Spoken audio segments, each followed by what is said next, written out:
Bathandekayo as umuntu a reflector empilweni. Ngibona ngazuthi sibantu lababaluleke kakhulu mina nawe. Le ndlela lesibaluleke ngayo kwabita ukuthi uNkulunkulu nakaphenya kuthi ingabe nalutho lwami loluvaluable kangaka ngingaluphephesa njani, ngingalirescuisha njani. Wakhanza ukuthi kude lanako wase ukhipha the best lanako wathuma Jesu. Kuthi Jesu ete emhlabeni atakufa, gave his life kuze kuthi athenge mina athenge wena. Asekucabange lokho. Uma uhlola yonke indalo kude into lebaluleke njengemuntu leyabita ukuthi uNkulunkulu ngathi I will sacrifice the life of my son in order to buy back. Kepha for me and for you wakwenda lokho. Wakhanza kufanelekile. Lo kwentiwe uNkulunkulu kwenda mina kunginikete isithombe sekuthi ngibaluleke kangakanani, ubaluleke kangakanani. Hamba nami uye esitolo. Nasi isitolo uyangena uyothenga. Ukhanza la sitolo kunetimpahla tihengiwe. Lenye ngi5 emalangeni, lenye 100 emalangeni, lenye 2000. Uyasibona lesithombe. Na uthatha lempahla ya 5 emalangeni. Uphuma nayo uhambe. Noma uthatha la 2000. Le value ayifanani, ngiyakubona lokho. Ngiphi le more valuable? Le 2000. You spend so much money kuloko. Lento le valuable, you are willing to spend more kuko because you attach a value kuko. Kunema original Hong Kong. Nya what ma original Hong Kong?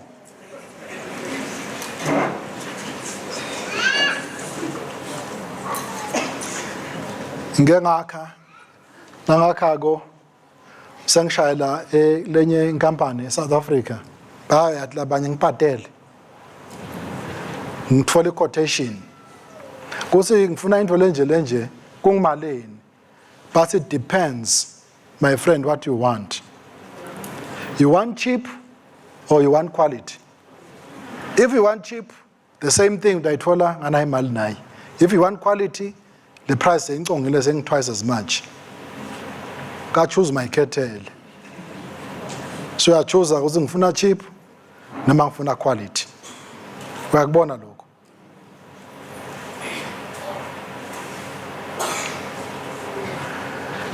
Kube nesikhathi lapho khona kulethwa imihlatshelo.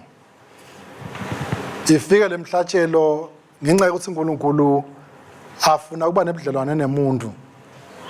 Kungena isilwane sihlatshwe ecitheke ingadi bese letono tiyambombotelwa. Dithiwa mbo tingasuswa.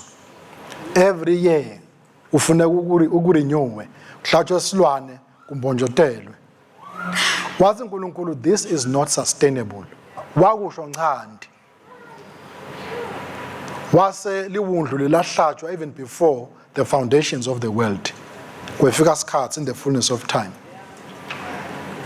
Kweta Jesu anguNkulunkulu. Wembatha inyama.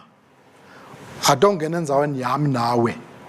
Ethwale konke lokho lesine besehluleka kwethwala. Wafa kwendeka iexchange. Give me ivalue leyo. Kungitshela ukuthi uma ngabe kwabita ukuthi Jesu aze afe abhadalele mina, how valuable am I? How valuable am I? Ngisathana lo nemanga lokutshela usawuselutho angiselutho. Bengiyini nje mina? Noma ngabe bongasi ini idolo. But namuhla nase una Jesu. Le value lo sewungiyo is the life of Christ in you, in me. Logo kuyayishintsha perspective empilweni. Kuyitshintsha ngaye ukuthi ngingede ngathi phathisa kweligaba lakhe yeye. Niyasathi lesisho. Ligaba lakhe yeye libanjwa kanjani? Sinoma kanjani? Ligaba lakhe yeye. Kepha nangabe lento uyati value yakhona. Ngeke nje uthathe isudu yakho yakanokusho na unayo. Uyigalele. Bese uyahamba uya esibayeni sethi ingulube uyosebenza khona. Sofika uyangena. Angithi ungakwenda lokho. Laba kubuka ko babona umuntu loluhlanya. Bathi ha loluhlanya ligcoka isudu. Ngeke basho ukuthi lo muntu lona unjani. Uyigalele isudu.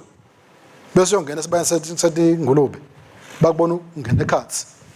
Uyabona? Kudathi wakhona lokungalungi kahle. Le value loyathatha kuwe nakimi ngeliso laNkulunkulu sibaluleke kakhulu abazalwane. Singede savuma lo mubi adlale ngathi asitshele lokunye. It's impossible. Kungendeka kungabonakali namuhla. But now reflect enhlitweni yakho. Kwathi lokho kuthi uligugu lelikhulu kuNkulunkulu. Kange kuthi kwabita Jesu ehle atakufa ngene enzaweni yakho. Kufanele sibe bantu labanjani ekuhambeni kwethu ke emhlabeni. Kuthula kube senkonzweni. Incwadi ya baseFesu 4 verse 24 na Genesis 5 verse 21 to 24 ngicela sifunze bazalwane. Yembatsani umuntu Lomusha lowadalwa uBangulunkulu naye ogeqile. Awuphenzeke? Yembatsani umuntu Lomusha lowadalwa uBangulunkulu naye ogeqile. Yembatsani Umuntfu Lomusha. Lelinye lesingisi lithi put on your new self. Loyo muntu loyo lo dalwe ngemfanekiso wabani na? In like God, in true righteousness.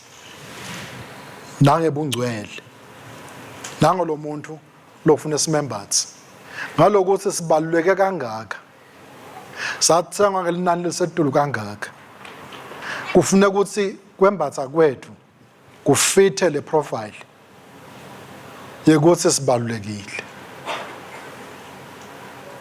So that la ekuhambeni kwethu lithi athi umhlabeleli nebantu babone uhambise kwakhe.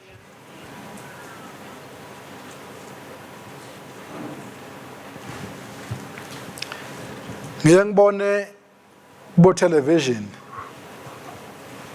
laba labagcoke ingubo teba bishop labagcoka bo bishop ngiyakubona mosiloko usinasafakile nakhololo wakhe asafakele empulampula yakhe angathi noma bese kushintsha le style asekhamba yini uyambona lo muntu ukuthi akahambi noma sinoma kanjani kuba khona just that decorum leba khona kusiwembethe nalabo abo professor nakunema profession ma processions lamakhulu kunabo graduation nase bagcokile kunjani ngathi kuba khona indlela bese kuthi hey khumbula phela sogcokile ugcoke ini uyabona ngeke nje bese uyayabhutela uthi awu lona unani lo ufune bese ubamba le standard.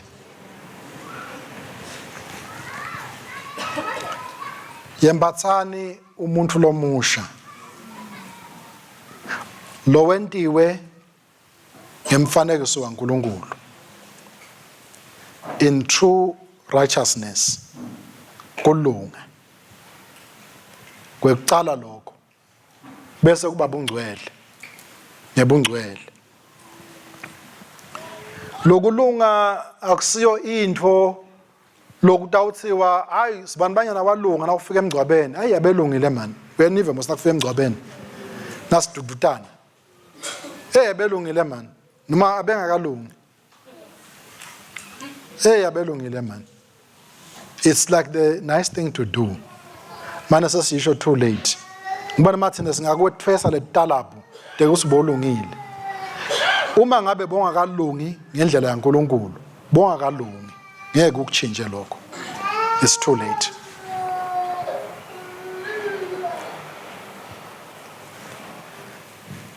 The other day Ngosi make sihamba na Pentecost. Uyachaza ke umnaka Pentecost ke umnaka bomkhokheli. Silela sikhona khona uthi hey mfana siyahamba ngolomnye umnyaka siya emgcwabeni.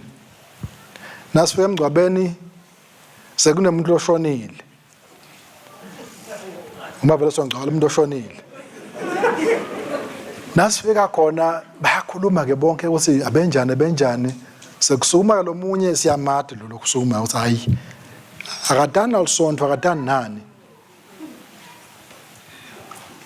aze kasitaka simuva uthini lo athi hayi asukuma khuluma athi hayi ngiwancikaza imsunduza usakunicikaza imsunduza that's the only thing la yisho la bahleka bonke labantu ba akadle ukuthi ngifune ngikhulume ngithini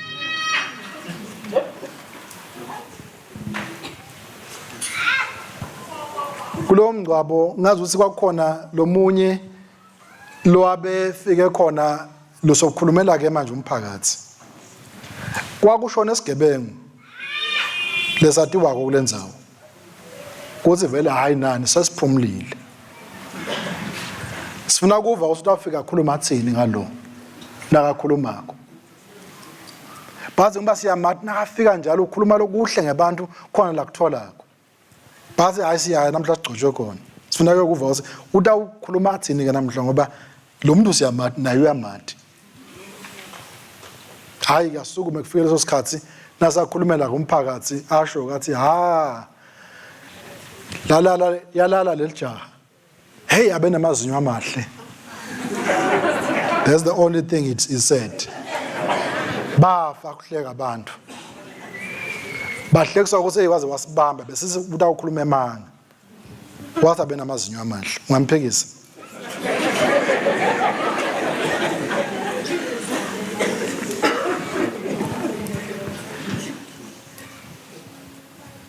bantu bayafuna ukukhulunywe kahle ngabo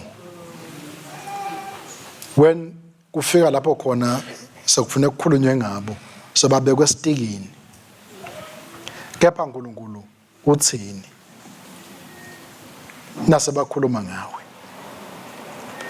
live lithi Paul uyakhuthatha libandla laseFesu uthi ngicela ukuthi nembathe umuntu lomusha lo wentiwe ngemfanekiso kaNkulunkulu ngekulunga lokungikona mbamba true righteousness Yembatsani umuntu lomusha lo wadalwa wafuta uNkulunkulu ngekulunga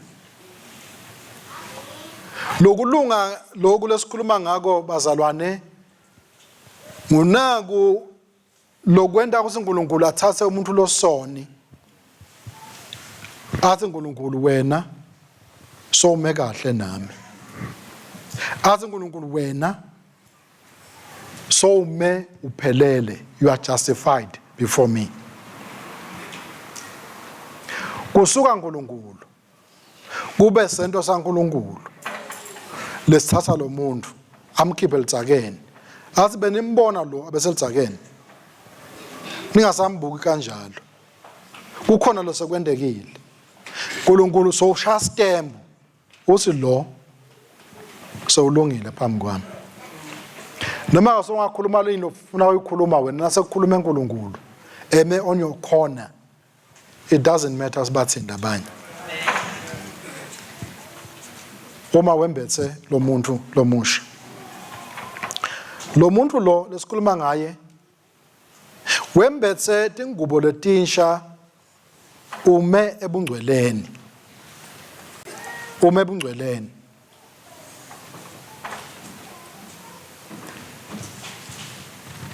Legally, uNkulunkulu unemandla ukukhuluma. Athi wena some kahle. Nasakhulumile.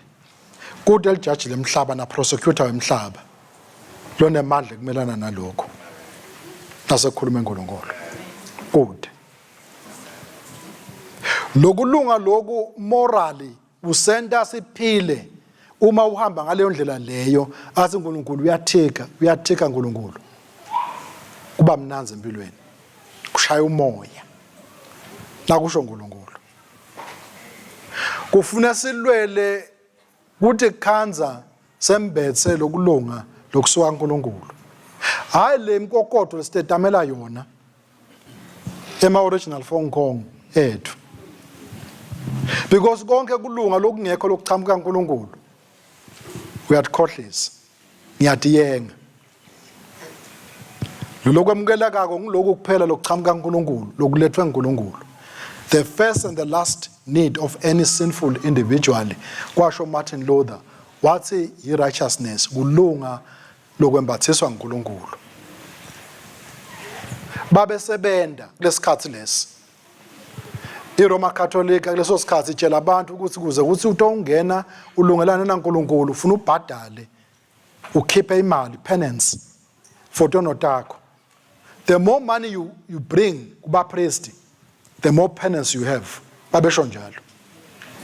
Wabona Luther hayi siyayengwa la. Umuntfu akajustifywa ngemali. Imali ngeke kuthenge ukuthi uNkulunkulu athi ulungile. Kudzinga ukuthi umuntu atlethe yena athi align nalokusho uNkulunkulu. Then utathi uNkulunkulu solungile. Yembatsani umuntu Lomusha. Lo wentiwe ngemfanekiso kaNkulunkulu. Leli verse ngiyalithanza. Put on your new self. Kusho ukuthi kuna new self. This new man akusho into lensha lesanza ufika emarket. Uma ubuka ifashion, the latest namhla kufikile kusha sesikudayele lokho. Lokho sekusha. The latest model of a car, the latest model of a jet, the latest model of whatever you can name it. Ngulokusha kefika emarket. But lo new man esikhuluma ngaye is about in nature. The humanity, lo muntu Lomusha, buntu lobehlukile. Kunemuntu lokhulumako kakhulu athi mina sengitelwe kabusha ngingumuntu Lomusha. Athi angathula lokukhuluma bese uyabuka bayahamba esidikidikeni awuboni lo mehluko ukuthi ungakuphi. Ziyafanana zonke. Uze ubone kuphela nasakhuluma hawu kansi wehlukile. But nakahamba awumboni. Akusiko lokulunga. Lokulunga lesikhuluma ngako kuloko sina ukwembethe ekuhambeni kwakho ungakakhulumi. Kuba nemehluko uthi khona into lehlukile kulo. Uyakubona lokho. Leso statement lesifunekako. Kungathi uNkulunkulu usibeke wasideploya emhlabeni kuze sibe ngamanxusa akhe sibinzile singakhulumi senda kube khona abantu abakubonako. Kusi lo unaNkulunkulu.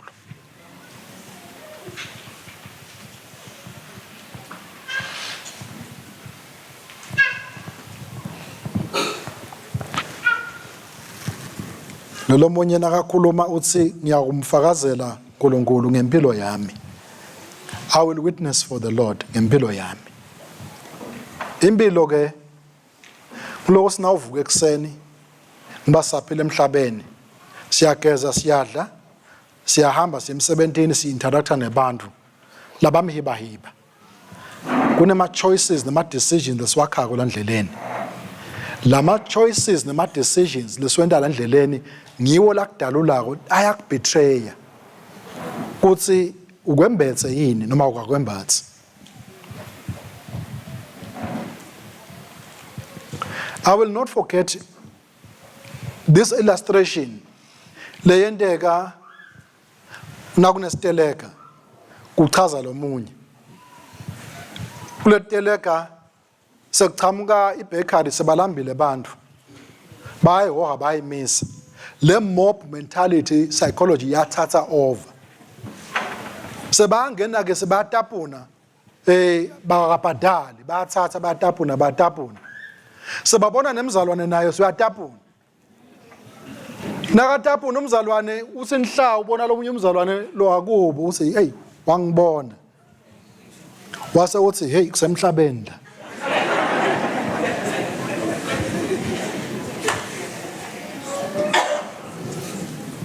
uyakubona lokho a simple thing iyakudalula ukuthi umenga kuphi nabe kusemhlabeni le moral lokulunga lokhu lokuchamuka kuNkulunkulu kunemithetho lobhalwe ngekhathi enhlitweni lokutshela ukuthi green light red light badawumangala ukuthi yini ndzaba thina singagijimelile tintfo labatendako bamangaliswa yini kunemabhiriki lala ngekhathi kithi kusi noma ngabe kuyenteka bonke bayakwenda but kune red flag ngakimi si don't do it ulokulunga lokufuna sikwembathe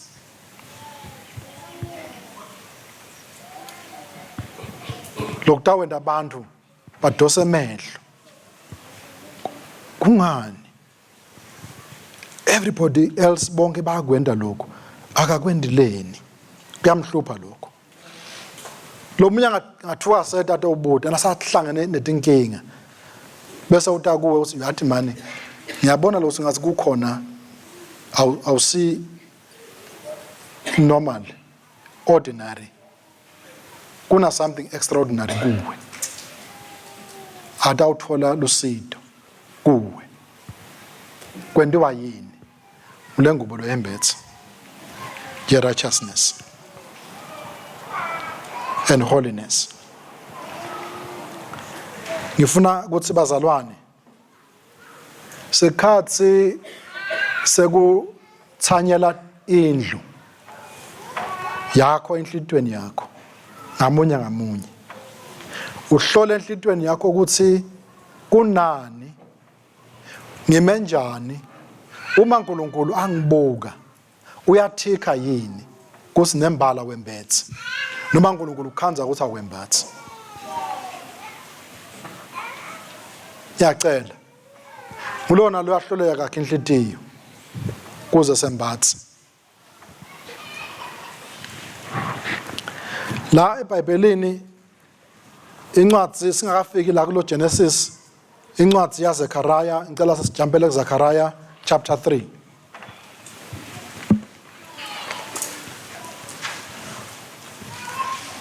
verse 1 to 5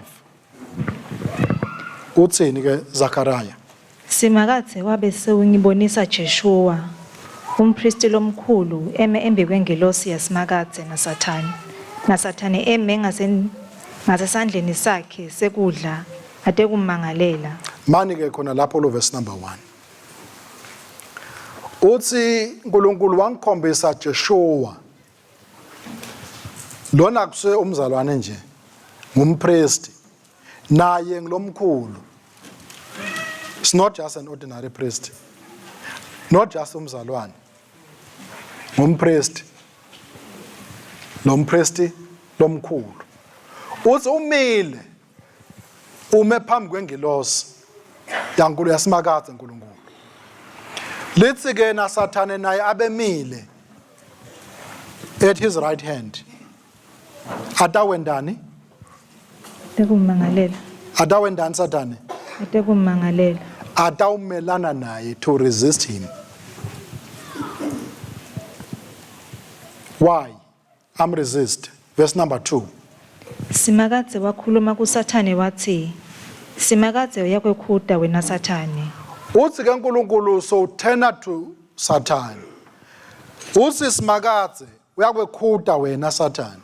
Umkhutelani? Umkhuta ngoba Sathane ude kutawumelana nempristi lomkhulu.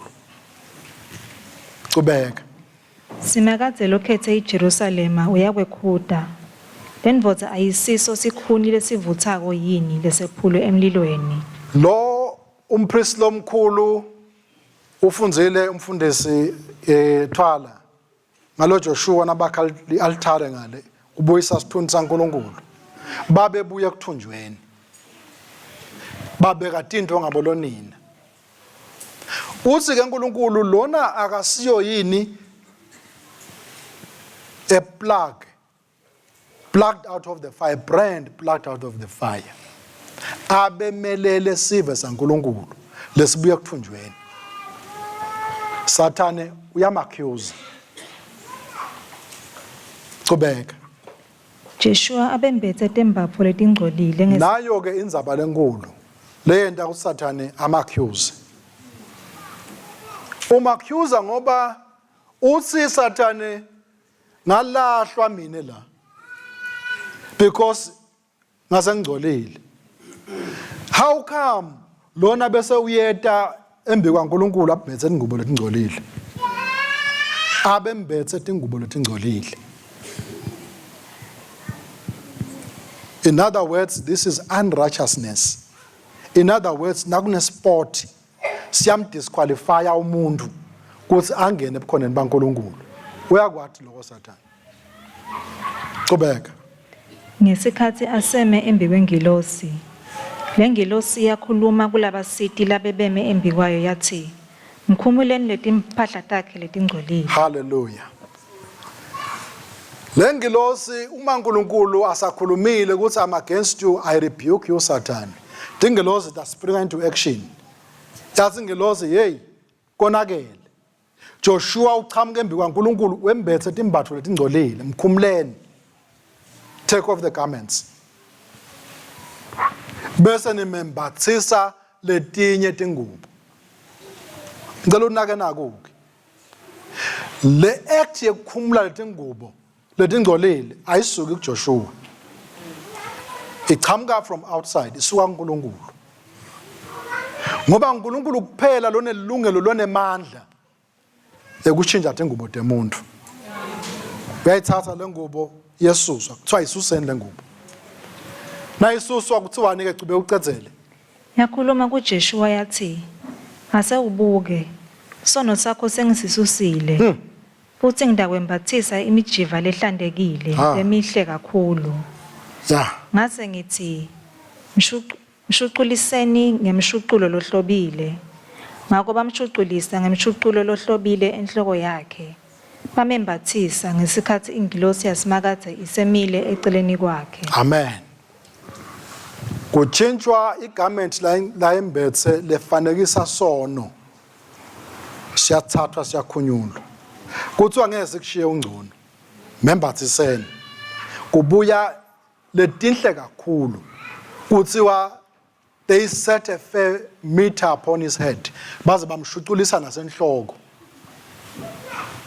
Bamcrowna ngeglory. Nado timbatho. Letenta ukuthi kube nemehluko phakathi kwakho nami labakholwa nguNkulunkulu nebantu abangakholwa nguNkulunkulu. Kuze kusekhambeni kwethu uma ingilosi yaNkulunkulu ibheka ibuka emhlabeni itawubona labagcoke ingubo bagcoke ingubo ye righteousness yekulunga nabo they are unmistakable ngeke ubakhona kubafihla.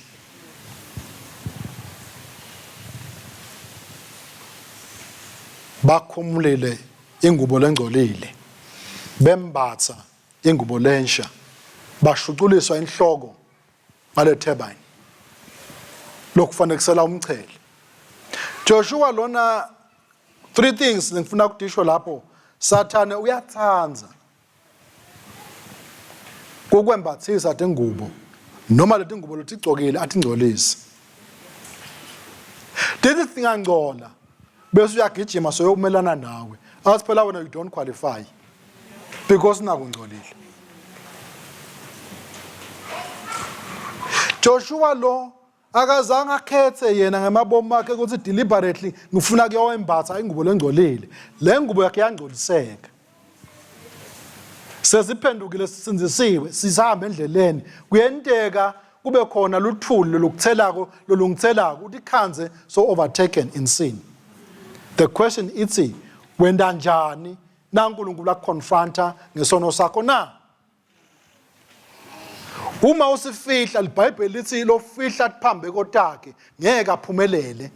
Kepha lo sivuma kwasishiye uthola umusa. Khumula ingubo letingcolile. uNkulunkulu kuphela lesingakuyi Nkosi ingubo yami sengcolile. Sengenta ngakafanele kungena phambi kwakho. Can you take it off from me? iBhayibheli lithi uma sitivuma tonotethu wethembekile ulungile usicolela aphinza sihlambulule kuko konke kungalona. The moment uNkulunkulu asihlambulula asikhipha lengubo lengcolile ngoba samrebukeile Satan sekude lo ngafuna amelane nawe akutshele lokuthide ukuthi hey phela wena ungcolile. Uyathi kwentekani empilweni uma kwenteka uhambe ube khona lapho khona uba nefault khona ungena esonweni bese usoyaphenduka Satan ube solo accuse ukuthi phela wena wenda naku. Ngizifuna ukuthi namhlanje ekseni emini take a stand ngaphansi kwelivi laNkulunkulu umconfront eSatan uthi no lo khuluma ngaye akekho la wendlulile lo njalo kungibona ngimela God has declared me I'm righteous bese umbhalo uthi there is therefore now manje sekude kulahlwa condemnation kulaba Kristu Jesu. Ngubani ongangikondema uma uNkulunkulu asangikhululile. God has declared me to be righteous. Uma ngabe la ngekhathi there is peace. Umntwana kaNkulunkulu nakwentekile wangena esonweni kunemsindo lo tawuva ngekhathi is a sign, is an indication umntwana kaNkulunkulu. Awukhona ukuhlala kube mnanzi esonweni. Ufuna indlela ekuphuma noma kanjani. David usho njalo uze ngawukele Nkosi. Restore unto me the joy of your salvation because nakangena esonweni lenjabulo yaNkulunkulu yathi lift off yamshiya. What kanza are miserable. Ngoba uNkulunkulu akasekho. But the moment avuma amhlambulula uNkulunkulu uya restore uNkulunkulu. But the devil will always be accusing you. Oh wena not so fast ufuna ukutshela kanjalo. Kalula kanjalo nje. As if God takes 2 months in order to restore you. Do you know uNkulunkulu does it instantly? He doesn't require 2 weeks. The one who requires 2 weeks ngithi. Because sibuka wena phela songene enkingeni. Solo sine seso sekubala sekubuka ngale liso lasenyameni. Asakubuki ngeliso laNkulunkulu. Wesibili umuntu otawukuthi condemn nguwe. Nase kwentekile. Uthi buka wena uthi condemn hawu mina ngisafanelanga but the instant God releases you are released. Ukhululekile. Uhamba ngesibinzi. Umbhalo uyasho sekude kulahlwa no condemnation kulaba Kristu Jesu. Who is it who condemns? Satan. Ufuna kugoga akuvalele koneni lakho. Ungakhona ukukhululeka kanti uNkulunkulu sokukhululile. uNkulunkulu sokukhululile. Uhamba ukukubele kanti freedom has come. Righteousness yaNkulunkulu.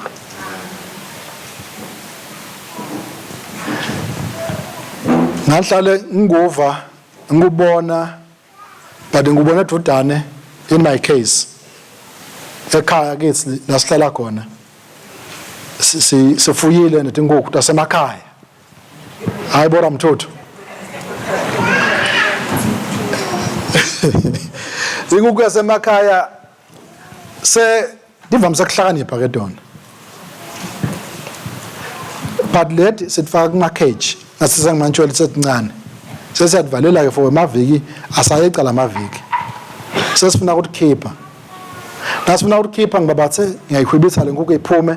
Ngibathe ngiyayishaya ngalapha ngifakela ukuthi ngishayele iye ngasemnyango. Igijima ibuyele emuva le. Noma sekuvuliwe. Ngoba nesithombe. Uzwe yathi uNkulunkulu nasente ummangaliso kuwe nakimi. Once I've declared you right. What devil is there? What business lanayo kungitshela ukuthi wena wendani wendeni? Nase ngikhulula uNkulunkulu. Lento seyila ngqondweni. Sekubita mine ngembathe lo muntu lomusha, the new man. This new man, we're in right standing with God. Talk what you may. Khuluma. Nkulunkulu uthi mina sengikhululekile. Bakabonga Jesu.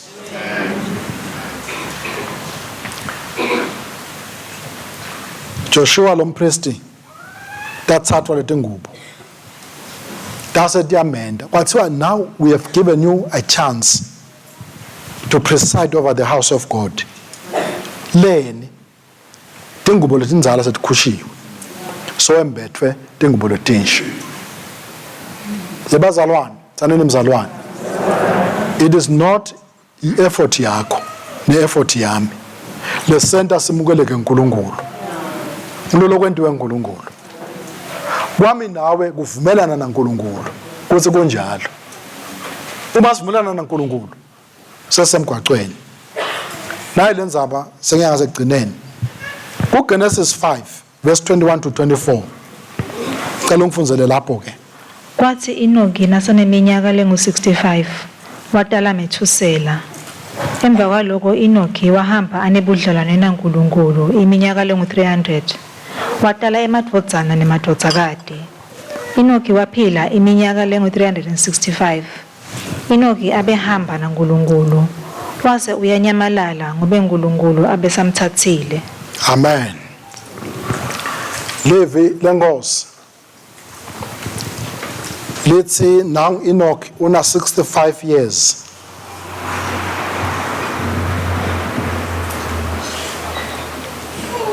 Watala Methusela. Methusela nawufunza leBhayibheli umuntu lowaphila isikhathi lesidze kwendlula bonke lokurekhodiwe kuGenesis 969 years. Kubukeka into lenkulu kakhulu lekhashane 969 years. Think of that. Waphosa wahlanganisa inkulungwane eminyaka aphila. Kepha lo Methusela wafa. Angithi nawulandzela umbhalo ukhanze ecaleni babephila labo around about 900 800 and something. Kwendeka tinto yehla leminyaka yabuya ku 120 ngesikhathi saNoah, where God pronounced kuthi nasatsola wathi ke umnyaka yomuntu nyalo sedaba 120 years. Ngiyakhumbula lelo verse lelo. Nongalikhumbuli ngicela uhambe uyolifunza.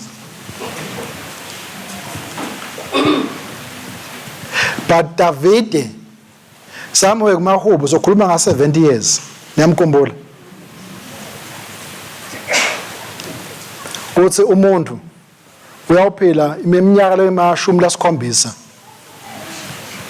And by reason of strength that number ingabe siyenyuswa iba setulu. But naba suyabuka average age bantu namhla labaphilako bayingcosana labafika 120 years. Ngiyakubona lokho. Labaningi bamshaya 70 bayekubona 90. Kuthiwa sophilile ke loyo. Bafika bo 95. Hayi soyishaya le jackpot. Ngiyabekisa. That is what is happening namuhla. Ngemabomu asengithi ke utawuphila 120 years, which I know now ukuthi kuhamba kanjani. Bese ubuka la ukhona khona so uyasubtract ukuthi mingakhi iminyaka lo usayisede ukuthi ungayiphila.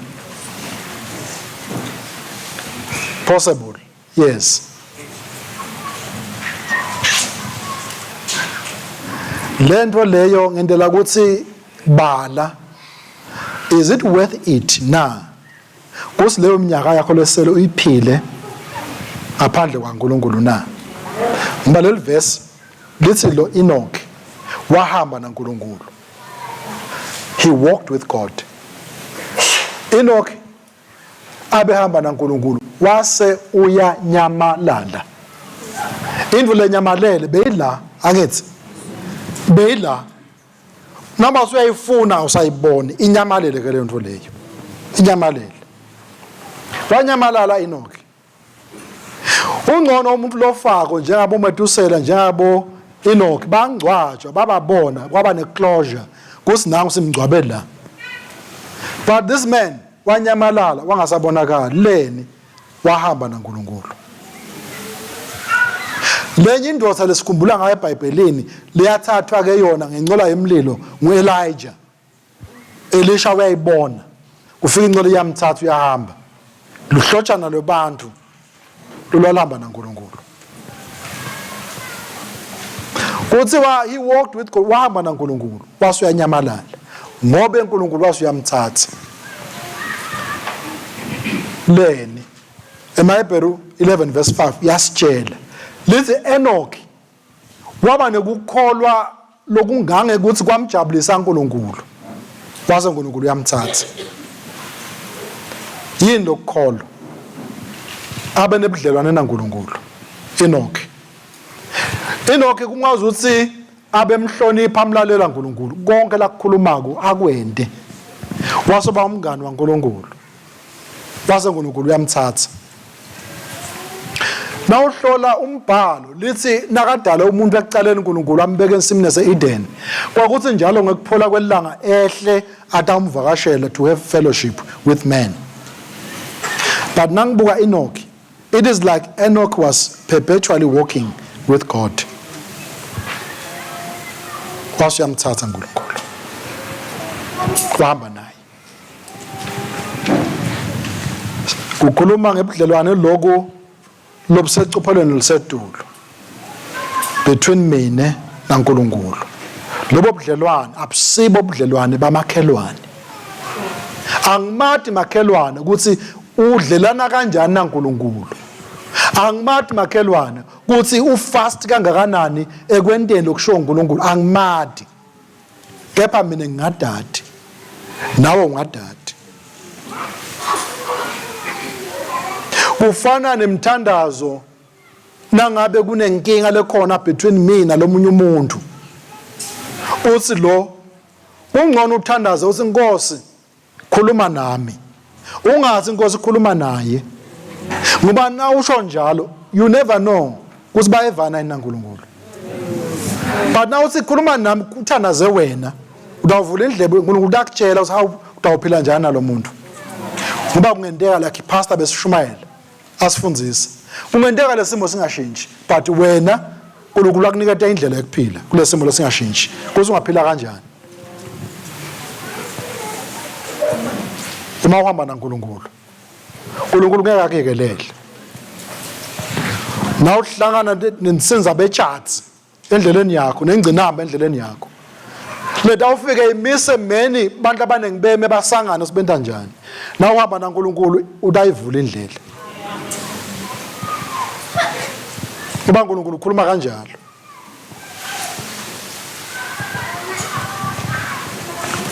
Two examples bese siyavala. Mose.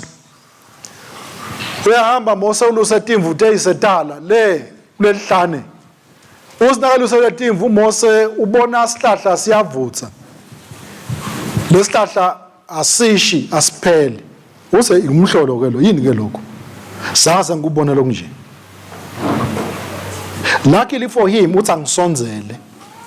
Into obona naku lokusigigaba.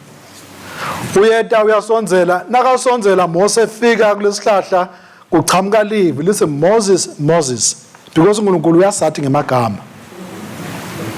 uNkulunkulu sathi individually. Uthi Mose khumula timbadada takho ticathulo takho. Ngiyamkhumbula Joshua kwathiwa akukhunyulwe ingubo la igcokile. Uyefika Mose kuthiwa khumula. Uze utohlangana naNkulunkulu. You need the righteousness lechamuka kaNkulunkulu. Uyakhumula nyacathulo dakho libeka eceleni uyangena. Now uNkulunkulu soyitholile attention yakhe. So ukhuluma naye. Uze mina ngeNkulunkulu ngiyakuthuma kufuna uhambe nginike assignment. Baxoxa naNkulunkulu nangifika utawuthiwa ngibani lo uNkulunkulu longithumile ungikhona ungithumile the great I am has sent me. Niyasikhumbula le story. uze uma labantu bangangikholwa ke ngidawuthini uthi uNkulunkulu what do you have esandleni ngiphethe induku uthi this is the point of contact between me and you lokuphethe esandleni jika phasi uyakujika phasi kuyaphenduka kuba inyoka uyabaleka Mose sanga sengiyibone mina inyoka ngibambana nenyoka inyoka iyesabeka nakabaleka. That is the natural human reaction. You either you flee or you fight. He flew away. Abaleka. Don't run away. Umkhombisa ukuthi mina ngiNkulunkulu. Nanginawe. I'm in charge. I'm in control. I can do anything. Lolo kwesabako hamba kuko. Uyele kwesabako uzihamba khona kulolo kwesabako. Don't run away. Run to it. Go pick it up. Ngibambe ngesandla. Mose ubona ummangaliso. He sees a miracle. And Moses touches the miracle. Nakathenza lento le. Yaphenduka lenyoka iba induku. Right? Uthi uNkulunkulu kuMose, Mose, take your hand, usifake ekhwapheni.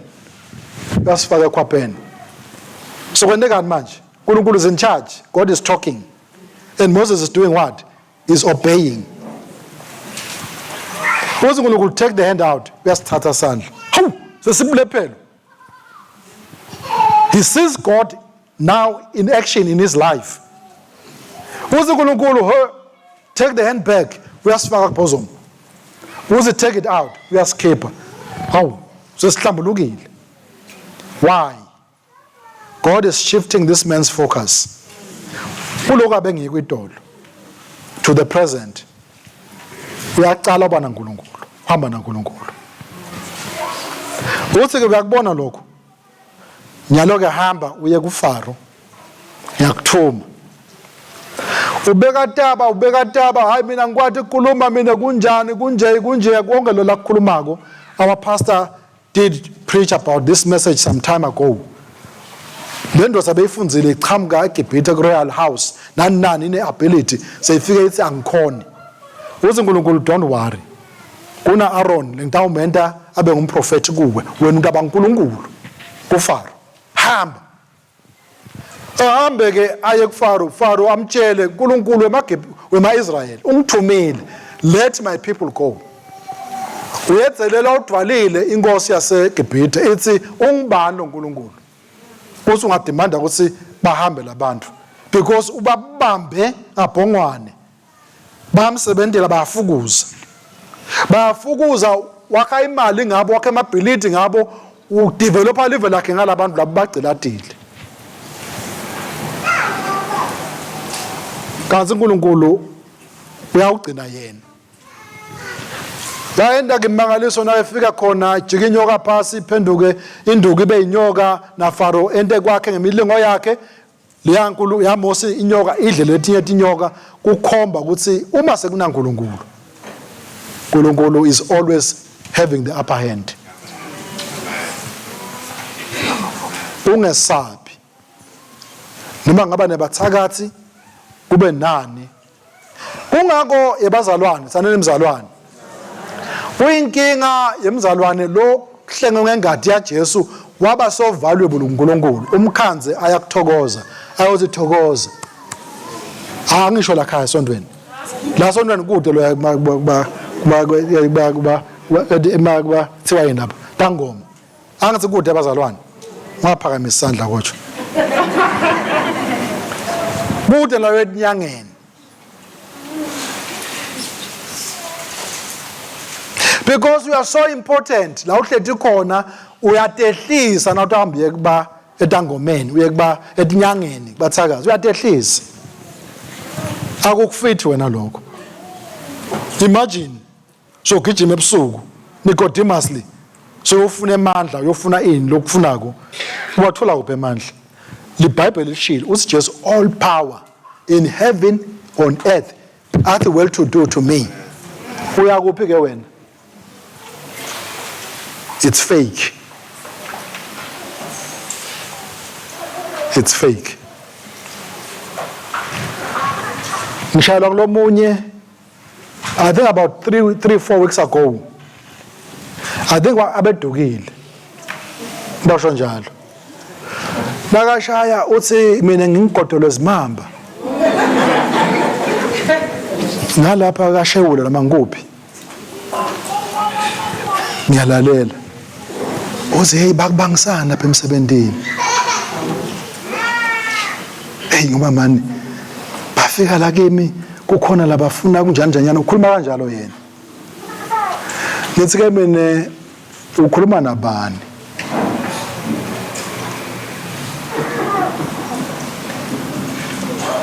Because Sathane kude la ngafike angende kona. Ukhuluma nabani? Uyithethe le nombolo lo shaya ngayo. Hathi hey ngambasa ngemva ecela ngangadi. Hey mama mhlawumbe ngithola inombolo le wrong ngithi mina I think vele udukile. Wavala lo cingo lwakhe ke wasuyanyamalala. Kuba kuphela kwenza.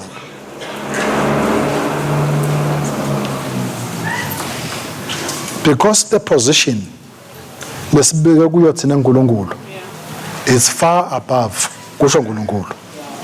All principality and power. That is where we are seated. Kude lo ne-access. Lo ufuna ukuba ne-access kuyale.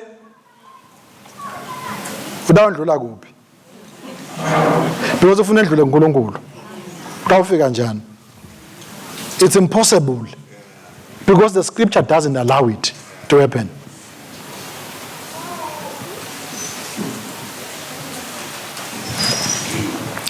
Uyahamba ke Mose, uyawenda le miracles, 10 of them. Hamba Exodus, udobona. Inyoka iphenduka induku iba inyoka. Uhamba ushintsha emanti aba ingadi. Kuchamuka ticoco, ligcwele eGibhithe. Kuchamuka emazeze, lies. Konke lo kunye bengikhuluma ngako. Nakakwenda Mose netanusi kuyakwenda. Lokhomba ukuthi the fake power Sathane unawo emandla la fake. Nakufika kulokwethi kwema lies bathi bayazama behluleka. Base bayavuma. Kuthi la sengimono waNkulunkulu. From that moment on, only God remains sticking. So when I uyajangaza uyedwana Amos. Kuchamuka ema-boils kubantu. Hey. Kuchamuka i-darkness, thick darkness. Lo ngazi usibonga isika ngemukhwa ngisho kweliBhayibheli. Kuchamuka plagues, hail combined with fire and the like. Kufa tenkomo donke eGibhithe tiyasala eGosheni. So uNkulunkulu uyakhomba ukuthi mina nginguNkulunkulu nginamandla kangakanani. And ultimately the death of the firstborn. Uthi Pharaoh hey abangaka lo uNkulunkulu wenu hambani. Baba khipha ngashova uthi sitawuphela phela la. Hambani. Nabaphuma bahamba Pharaoh uba ne change of heart. Moment of reckoning ithi yathi phela sesiyahlupheka. Nabahamba labantu sengibani utawubhucela titeni. Sesitawakha kanjani? Sesitawuhlupheka. Kwathiwa hey amahashi empi tincola masotsha gijimani hey sengenza mistake la hambani niyobalanza. Uyahleka omdala wezinsuku uthi yeah you go to your own death. Follow them at your own peril. Ngifuna ukuthi whatever devil libe solakulandzela ukulandzela at his own peril. Ngoba uNkulunkulu inzaba yakho uyibambile. Inakiwe uNkulunkulu. So long as wembethe the righteousness. Don't worry. Keep walking with God. This man walked with God. And was not. Ngoba uNkulunkulu abenaye. Mose ke uqala khamba naNkulunkulu. Nalifika elwandle lolubovu, lwandle luyema luthi nsi. Kuvuleka. Ekseni nasenkonzweni ngicabangile. Ngathi azaza ngabona emanti lemako mina. Eme abelibonza ngala nangala wako wabona wena udokhona kuhamba lamkhathini try it nakakasho uNkulunkulu utobona kuze utawendekani but ngekhuluma kwaNkulunkulu emalamandi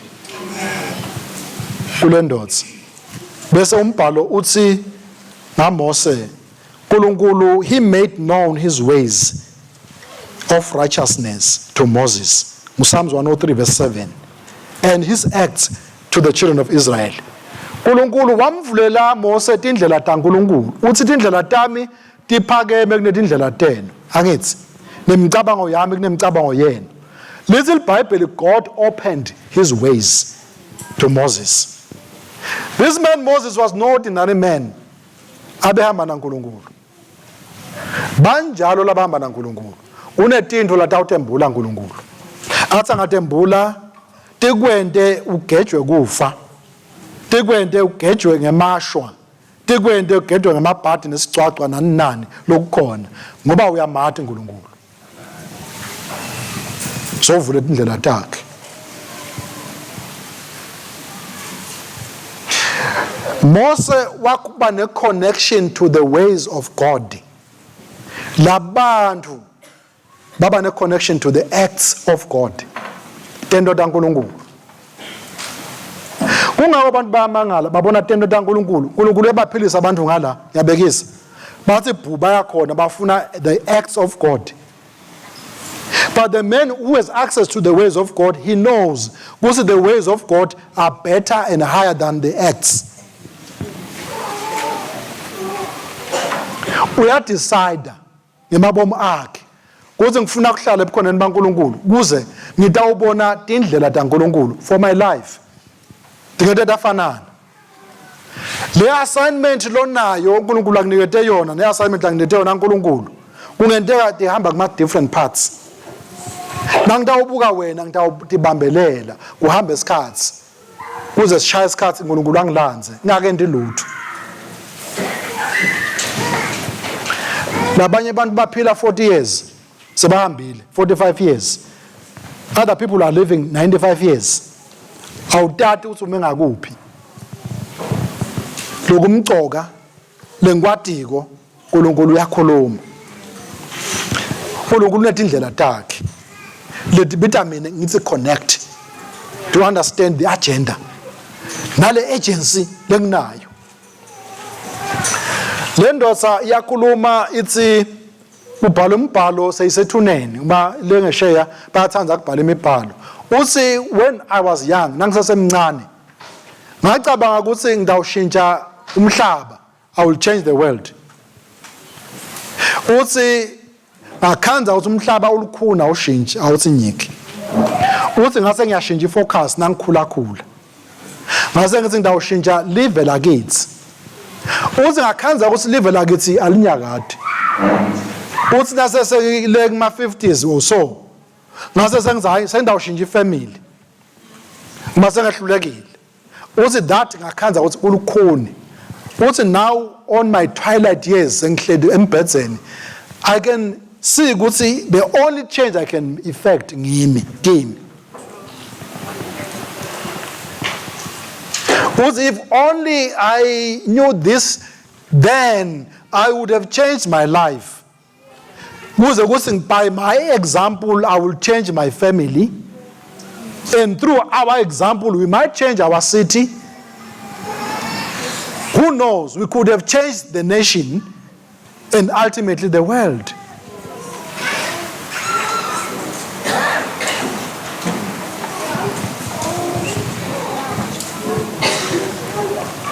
The possibility ikhona uma uhamba naNkulunkulu indlela takhe atembule kuwe utibone utipractice practically wena ekhambeni kwakho ungumthanazo wami uze uNkulunkulu ngiyacela mane ungiconnecte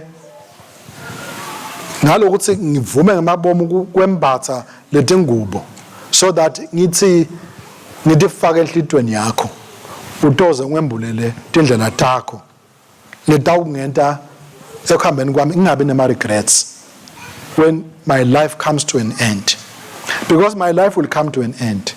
Your life will come to an end. Either uma Jesu abuya alanza libandla noma kufika isikhathi ukuthi ufe. Whatever comes first. Akusina kufika kona ukukhanze ukuthi bow connected lendlela kaNkulunkulu. Ngigcinana ke amagama lathi uJobe chapter 22 verse 21 to 27 mavese egcina lawo bese siyathandaza kwanamuhla. Then we will connect kucedzela kahle this putting on the new man for the walk with God. This was my introduction.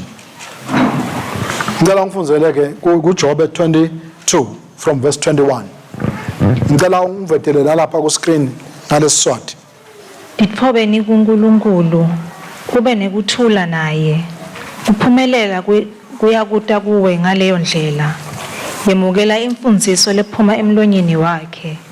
Emavi akhe uwabeke enhlitweni yakho. Uyofika ku 27. Nawubuyela kusomandla utawusitakala. Nawususa bubi ububeke ekhashane nendlu yakho. Uthathe nalamatshe laligugu uwalahle eluthulini. Igolide yakho yase-Ofiri uyilahlele emadvaleni asetigodzini. Somandla ke uyawukuba igolide yakho. Isiliva yakho yelikhethelo lelisembili. Impela somandla uyawukuba kujabula kwakho. Wenyusele buso bakho kuNkulunkulu. Uyawuthandaza kuye naye akuve. Bese ugqalisa tethembiso takho. Praise the Lord. Manekele lesiswati kuleli verse lecala ali uvet nangumcondo lo vetwa ngilesingisi. Lithi leli verse lapho yetayelana naSimakadze or acquaint now yourself with him. Lithi le amplified, agree with God and show yourself to be conformed to his will. Vumelana naNkulunkulu utivete uthambele uthobeke uhanjiswa inzando yaNkulunkulu. Uma umuntu aselwandle ngiyekubuka naba labasefako ngiyakwathi kusefa labagibela babhukushe banelibhodi labahamba nalo balikhungulela enyaweni athi angangena lapho khona khanze kuneligagasi bese uyasuka uma uhlala kuleli bhodi so vuma leli gagasi limthwale lihambe naye lomcitha la limcitha khona. Ngikhanza lokuvumelana naNkulunkulu kungiloko kuthi lithi leli verse yetayelana naNkulunkulu ngangekuthi utawuvuma uNkulunkulu akwethwala ngeligagasi lakhe ungaphikisana naNkulunkulu lilokushiwo uNkulunkulu ukukhanze kuyi-vehicle of your transportation kuthi Nkosi kude lokunye lekwendlula lo lokukhulunywa nguwe kulesimo ngoba kuso sonke isimo live la uNkulunkulu kude lo ngakhuluma lokungcono lokusho uNkulunkulu ngoba uNkulunkulu ubona ngale la ungaboni khona wena. Ngalezo zathu ke masinyane vumelana naNkulunkulu ungakwakwabali ungafuni ukuyofunisisa nekuphenyisisa nekubutisisa nekuresista utawulimala.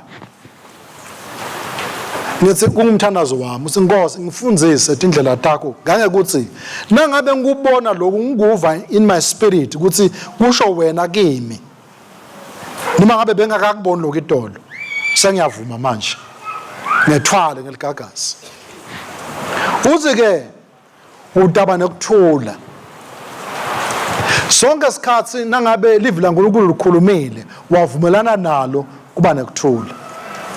Nangabe kwantekile wona uva uNkulunkulu akhuluma nawe konakela hambe yolungisa the time ubuya kuyolungisa wadle peace like ifike angathi about you mhlawumbe mina ngikhuluma ngoba ngisese samgwaqweni mhlambe wena sowayifika kimi nakwentekile base ngiyalungisa ayish kude into lefika lefana naleyo lobumnanzi lobuvako nale peace lefikako lithi na uvumelana naNkulunkulu utalene naye utaba in peace kuhamba naNkulunkulu ngiloko lokwembatha lo muntu lomusha kukwenta sonke isikhathi naNkulunkulu akubuka smile ngawe as this is my son, this is my daughter. Ajabule uNkulunkulu. Lithi ke leBhayibheli naselifundzako yemukela ngiyathandaza umthetho waNkulunkulu neinstruction yakhe ukugcine lamavi akhe enhlitweni abe ligugu kuwo. Uthi ke uma ngabe ubuyela kuNkulunkulu longusimakadze utithoba kuye phambi kwaNkulunkulu lithi lesingisi utawakhiwa uNkulunkulu akakulimati uNkulunkulu uyakwakha na ubuyela kuye uba nelimasela ube nemandla you will be built up na ubuyela kusimakadze lithi ke leBhayibheli uma ngabe uthatha kungalungi ukukhiphe endlini yakho ethendeni lakho Jobe was a man lobe hamba naNkulunkulu lithi abeshana all evil akubalekela lokubi kule ngubo lo yembethe ke le nto akusinakhona lokubi usheshe ukukhweshisa. Number 3 lithi ke uyawuthatha ligolide ulibeke elithulini ngisho ligolide laseOfiri lelo golide lelo kuthiwa uligolide the choicest gold ulithathe ulibeke elithulini ngoba uthi leli golide leligugu lelingaka in comparison to walk with God alisilutho bese wenda uNkulunkulu abe ligolide lakho nelisiliva lakho wenda ama priorities abe right injabulo yakho yaba ngusimakadze uyawuphakamisa ubuso bakho ubhekise uNkulunkulu asi uNkulunkulu utawuthandaza bese uNkulunkulu uyakuphendula uNkulunkulu uyawukuva bese ke wena uyabhadala ema-vows lo wendile kuNkulunkulu. This is my introduction bathandekayo. Put on the new man lo wentiwe ngemfanekiso waNkulunkulu libandla laNkulunkulu ngicela sisukume sesithandaza sesithawehlukana. Babe wethu longcwele siyabonga nembala Nkosi siyacela kuba siphiwe lamandla lesiwadzingako usethwala size sifike phambi kwakho. Siyafunza embhalweni kuthi nendoda leyaphila the longest Methuselah wafa wabetha ayawuvela phambi kwakho usetawuvela. Kungaba ntoni ke manje lengasibamba la? Kungaba ligolide, kungaba isiliva, kungaba yini? Konke lokho Nkosi ngeke kube nemandla kusibamba. Sifuna inhlitiyo lehlobeni lecolekeni. Sisithe Nkosi sisembatha umuntu lomusha nowentiwe ngemfanekiso waNkulunkulu in true righteousness and holiness. Kungumthandazo wethu kuthi Nkosi sikhumule ingubo lenzala ingubo lengcolile usinikete umjiva no right lohlotshisiwe lolungele kuvela embi kwakho. Siyabonga Nkosi njengalokhu wamrebuka Sathane naka accuser Joshua siyacela Nkosi kube njalo empilweni yethu sivume ukuthi kulunga lesinako kube ngilokuchamuka kuwe kungabi kulokuchamuka kithi njengaMose sikutokhona kuconnecta etindleleni takho kuze kusekhambeni kwethu konke sibe nekuphumelela konke kusihambele kahle. I pray for my brother, I pray for my sister kusukela kulomncane kuyafika kulomdzala sithi Nkosi siyacela Nkosi sinikele amandla lesiwadzingako so that sidakukubona wena sedayilane nawe kube nekuthula kithi konke kusihambele kahle egameni lika Jesu Kristu lo inkosi yethu lo wehla wafa wangena enzaweni yethu wethwala emacala ethu wetshatsa imithwalo yethu, wethwala ukugula kwethu, wathwala buphofu bethu. That exchange has happened. Siyacela ke Nkosi usihole ebudzeni baleli viki, ebudzeni bale nyanga, ebudzeni bempilo yethu yonke lesele lesitawuyiphila emhlabeni ungakabuyi noma singakafa emhlabeni. Cela Nkosi kusimane sihambe nawe kuthi uba nemehluko ekuphileni kwethu. Hayi Jesu lo Nkosi, sihole ke Nkosi kwangazi sikuthula kwaNkulunkulu kwedlula kuconza konke benkalondolota impilo yethu ngamunye ngamunye usethwala usekwete imifula netigodzi sisacanca tindzaba onke ama-obstacles laphambi kwethu nasesihamba nawe iyabalula indlela yethu. Hayi Jesu lo Nkosi manje ize ibuye Nkosi. Amen. Asimnike lonke liduma. Siyabonga. Blessed be your name.